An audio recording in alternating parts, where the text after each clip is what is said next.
اللہ الرحمن الرحیم۔ ایک مرتبہ حدیث شریف پیش فرمائیں۔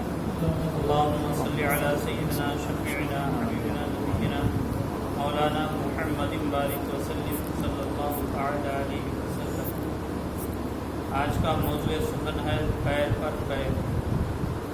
حضرت جابر رضی اللہ تعالیٰ عنہ سے روایت ہے کہ رسول اللہ صلی اللہ تعالیٰ علیہ وسلم نے اس بات سے منع فرمایا کہ آدمی لیٹنے کی حالت میں اپنی ایک ٹانگ اٹھا کر دوسری ٹانگ پر رکھے۔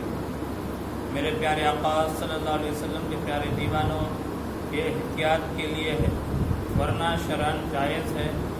احتیاط بئی معنی کہ چت لیٹ کر پیر پر پیر رکھنے میں سطر کھلنے کا اندیشہ ہوتا ہے۔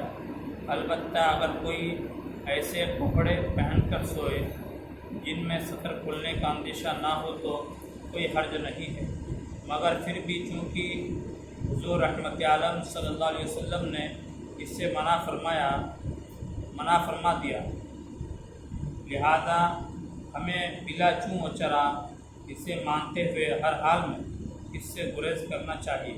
اگر کوئی شخص تہبند پہنے ہوئے چیت لیٹ کر ایک پیر کھڑا کر کے دوسرا پیر اس پر رکھے تو اسے اس کام سے سختی سے منع کیا جائے کہ اس میں سطر کھلنے کا اندیشہ قوی ہے۔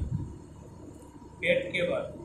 حضرت ابو ہریرہ رضی اللہ تعالیٰ عنہ سے روایت ہے کہ رسول اللہ صلی اللہ علیہ وسلم نے ایک شخص کو پیٹ کے بل اوندھا لیٹا ہوا دیکھا تو آپ نے فرمایا، لیٹنے کا یہ طریقہ اللہ کو ناپسند ہے۔ حضرت ابو ذر غفاری رضی اللہ تعالیٰ عنہ سے روایت ہے کہ ایک بار رسول اللہ صلی اللہ علیہ وسلم میرے پاس سے گزرے، میں پیٹ کے بل لیٹا ہوا تھا۔ آپ نے قدم مبارک سے مجھے ہلایا اور فرمایا، یہ دوزخیوں کے لیٹنے کا طریقہ ہے۔ پیٹ کے بل لیٹنے میں کئی دینی و دنیاوی نقصانات ہیں۔ اولا تو وہ خود اللہ تبارک و تعالیٰ کو ناپسند ہے، اور ثانیاً یہ کہ حضور رحمت عالم صلی اللہ علیہ وسلم کے ارشاد کے مطابق یہ جہنمیوں کے لیٹنے کا طریقہ ہے۔ اس کا دنیاوی نقصان یہ ہے کہ پیٹ کے بل لیٹنے سے پیٹ دب جاتا ہے اور بد ہضمی وغیرہ پیٹ کے امراض کا خوف ہوتا ہے۔ اس لیے ہمیں پیٹ کے بل لیٹنے اور سونے سے بچنا چاہیے کہ یہ عمل خلاف سنت بھی ہے اور اس میں دینی و دنیاوی نقصانات بھی ہیں۔ سفر میں حضور صلی اللہ علیہ وسلم کا معمول۔ حضرت ابو قتادہ رضی اللہ تعالیٰ عنہ سے روایت ہے کہ رسول اللہ صلی اللہ علیہ وسلم کا عمل اور دستور تھا کہ جب آپ رات میں کہیں پڑاؤ کرتے تو دائیں کروٹ پر آرام فرماتے، اور صبح سے کچھ پہلے پڑاؤ کرتے تو اپنی کلائی کھڑی کر لیتے اور سر مبارک اپنی ہتھیلی پر رکھ کر کچھ آرام فرما لیتے۔ میرے پیارے آقا صلی اللہ علیہ وسلم کے پیارے دیوانوں، یہ سفر میں حضور رحمت عالم صلی اللہ علیہ وسلم کا معمول تھا۔ اس طرح سونے میں غفلت کی نیند نہیں آتی اور سونے والا صحیح وقت پر بآسانی بیدار ہو سکتا ہے۔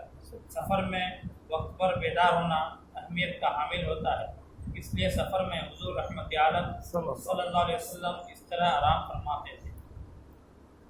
تو پیر پر پیر رکھ کر کے سونا، یہ بھی جو ہے سطر کھلنے کا زیادہ خوف رہتا ہے۔ اس کے لیے جو ہے حضور صلی اللہ علیہ وسلم نے منع فرمایا کہ چیت لیٹ کر پیر پر پیر رکھیں، اور پیٹ کے بل سونے سے بھی منع فرمایا کیونکہ اس میں جہنمیوں کا طریقہ ہے اور بالخصوص اللہ تبارک و تعالیٰ کو یہ عمل پسند نہیں ہے۔ اور ساتھ ہی ساتھ دنیاوی نقصان یہ ہے کہ پیٹ کے بل سونے سے پیٹ دب جاتا ہے